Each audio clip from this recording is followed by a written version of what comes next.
আসসালামু আলাইকুম রহমতুল্লাহ। আশা করি আপনারা সবাই ভালো আছেন। আল্লাহর রহমতে আমিও ভালো আছি। আজকে আপনাদের সাথে একটা বিষয় নিয়ে আলোচনা করব, সেটা অত্যন্ত গুরুত্বপূর্ণ এবং সাম্প্রতিক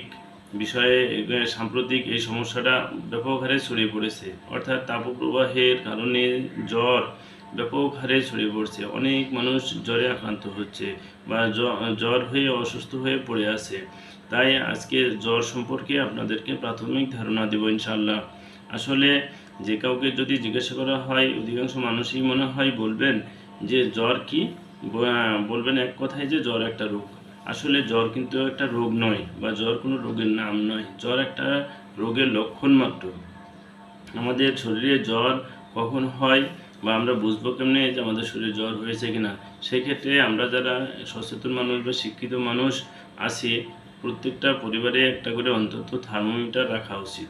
কেননা এই থার্মোমিটার একটা থাকলে অতি সহজে আপনার শরীরের টেম্পারেচারটা মাপা যায় এবং আপনি বুঝতে পারবেন যে আপনার শরীরে জ্বর আছে কি নাই।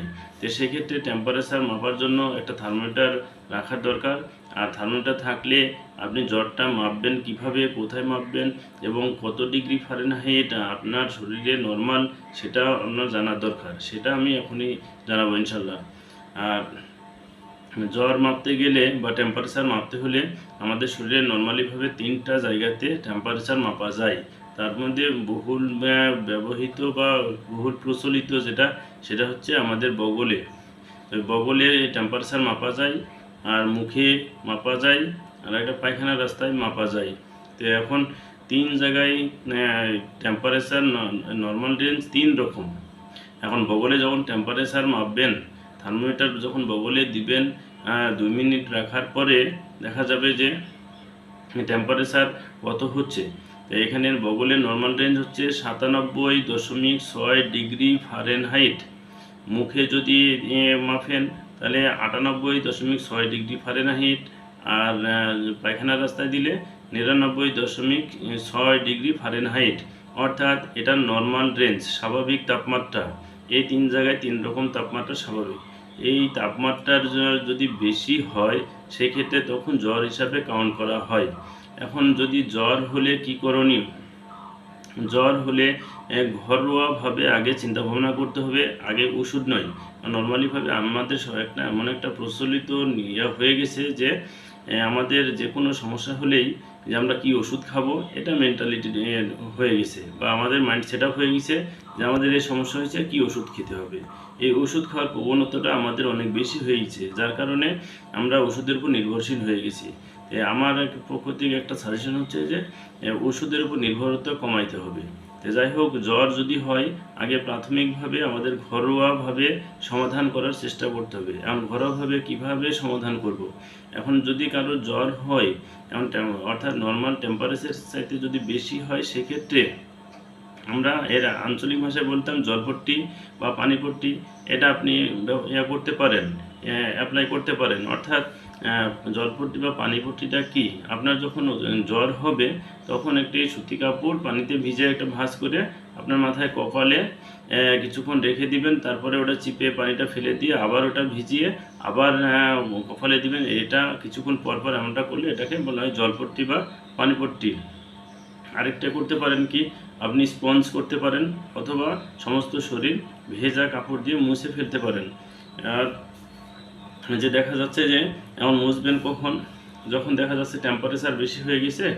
আপনি তো জ্বর আসলে নর্মালিভাবে গোসল করতে গেলে পানিতে ঠান্ডা লাগে, অথবা গোসল করলে আরও সর্দি কাশি হওয়ার সম্ভাবনা থাকে, যার কারণে গোসল করা কষ্টকর হয়ে যায়। সেক্ষেত্রে আপনি আপনার একটি সুতি কাপড়, অর্থাৎ সুতি কাপড়ের গামছা অথবা আনুষাঙ্গিক এটা কাপড় আর কি, যাই হোক, তবে সুতি হলে বেটার হয়। এই কাপড়টা ভিজিয়ে হালকা চিপে পানি রেখে এটা সমস্ত শরীর এটা ভালোভাবে স্পঞ্জ করতে হবে বা মুছে দিতে হবে, তাহলে অনেকটাই উপকার পাওয়া যায়। আরেকটি কথা, যে জ্বর হলে আমাদের শরীরে পানি শূন্যতা হয়, ডিহাইড্রেশন হয়। তাই সেক্ষেত্রে আমরা যখন জ্বরের সময় খাবারটা খাবো, তখন অবশ্যই তরল খাবারটা একটু বেশি খাবো, তাহলে শরীরের পানি শূন্যতাটাও দূর হবে এবং শরীরে এনার্জিটা পাওয়া যাবে। নর্মালিভাবে জ্বর হলে মুখ তিতা হয়ে যায়, গলা তিতা লাগে, কোনো কিছু খাবার খেতে পারা যায় না। তো যাই হোক যেটুকুই খাবার খাওয়া যায় বা খেতে হয় সেটা লিকুইড খাবার খেলে এটা ভালো হয়। আর আরেকটি কথা, যে জ্বর যদি একান্তই হয়ে যায়, এগুলা ঘরোয়া সমস্যা ঘরোয়াভাবে সমাধান করা হচ্ছে। পাশাপাশি একান্তই যদি খুব বেশি বেশি টেম্পারেচার হয়ে যায়, সেক্ষেত্রে শুধুমাত্র প্যারাসিটামল ট্যাবলেট, অর্থাৎ নাপা ট্যাবলেট অথবা এইস অথবা টামেল অথবা এক্সপা এই নামে পাওয়া যায়। বিভিন্ন কোম্পানির আছে, বিভিন্ন নামে আছে, আমি কয়েকটা কোম্পানির নাম বলে দিলাম।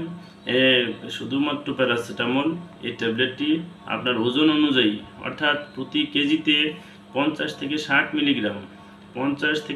Milligram per KG body weight অনুসারে দিনে 3 থেকে 4টা ডিভাইডেড ডোজে, অর্থাৎ দিনে 3 থেকে 4 বার আপনি কিছু খাবার পরে খেতে পারেন। খেলে দেখা যাচ্ছে যে তাপমাত্রাটা দ্রুত নিয়ন্ত্রণে আসবে এবং জ্বর কমে যাবে এবং শারীরিকভাবে অনেকটা ভালো লাগবে। আর পাশাপাশি আপনার মুখের খাবারটা, অর্থাৎ স্বাভাবিক খাবারটা সম্ভবত যতটুকু চেষ্টা করবেন একটু পুষ্টিকর খাবার খাইতে, আর একটু রেস্টে থাকবেন। রেস্টে থাকলে শরীরে ইমিউনিটি বাড়ে এবং এনার্জিটা বাড়ে, তাহলে আপনি দ্রুত সুস্থ হওয়ার সম্ভাবনা থাকবে। আর যাই হোক, আজকে আপনাদেরকে জ্বর সম্পর্কে প্রাথমিক ধারণা দিলাম। আসলে জ্বর নিয়ে আর ভয় করার দরকার নাই, যদিও এখন অধিকাংশ মানুষের জ্বর হচ্ছে। আপনারা জ্বর নিয়ে আর ভয় না করে একটু সচেতন হন ইনশাল্লাহ। আর আপনারাও তাড়াতাড়ি সুস্থ থাকবেন, শরীরে ইমিউনিটি বাড়বে। আপনারা ভালো থাকবেন। আসসালামু আলাইকুম ওয়া রাহমাতুল্লাহ।